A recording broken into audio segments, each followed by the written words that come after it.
Well, we had a quick lunch and now we are going kind of to the highlights of the auction. I guess I don't have to explain you what this is, but maybe you can explain to our viewers what we have here. I mean, at least we have the skull from it. This is one of the very rare pieces. It's a flying reptile called Pteranodon. It comes from Kansas, from the Kansas Jocks, at the time when in the middle part of the United States was the Upper Cretaceous Seaway, and this seaway was full of life. And most of the life forms there developed into huge sizes. Like this one, the Pteranodon had a wingspan of about 3.5 meters.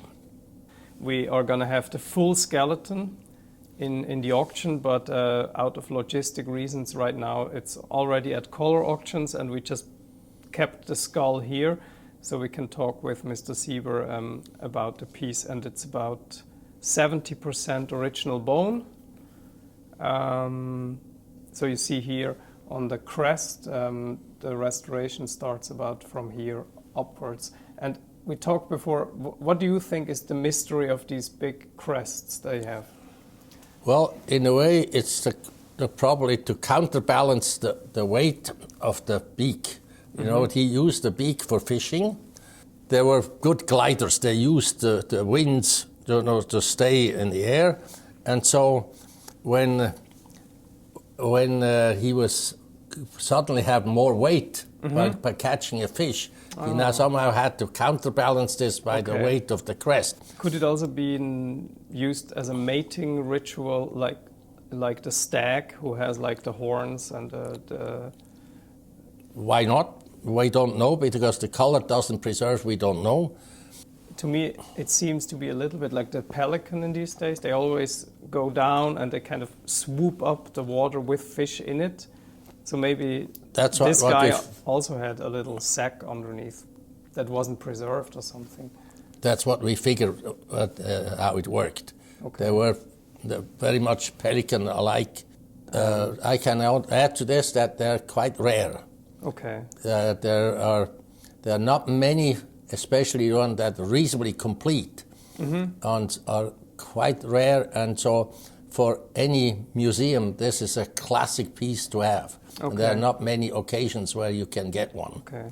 Yeah, because we didn't talk yet about the percentage, because a lot of people think that when they see a skeleton in a museum, it's 100% bone. But you can tell us that in most of the museums from the dinosaur skeletons, how much is kind of the average real bone ratio about? Dinosaurs are almost always incomplete, especially the big ones. The bigger ones, the bigger one percentage is that needs to be restored and added. But generally speaking, anything that's 50% real bone or more is good. Okay. And 70, 80, 90% is excellent. Okay. And 100% is almost unknown. Okay. Okay. There are always parts missing. Okay. This animal died, was buried, the layers folded, geological layers come and go and weathered away. There's so much that happened. And so dinosaurs are, and most other fossils too, there are almost always parts that are missing that need to be restored. Okay. So I guess 70% is not bad then.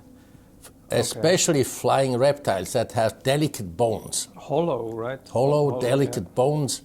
They are the ones that fall apart so quickly that the chances for 100% survival are absolutely slim. Okay, okay. Really happy about this one. It, like I said, it looks really fantastic. So if you guys want to check it out, it's going to be on display here in Zurich. So I hope also you're going to join us again. Maybe we can continue then.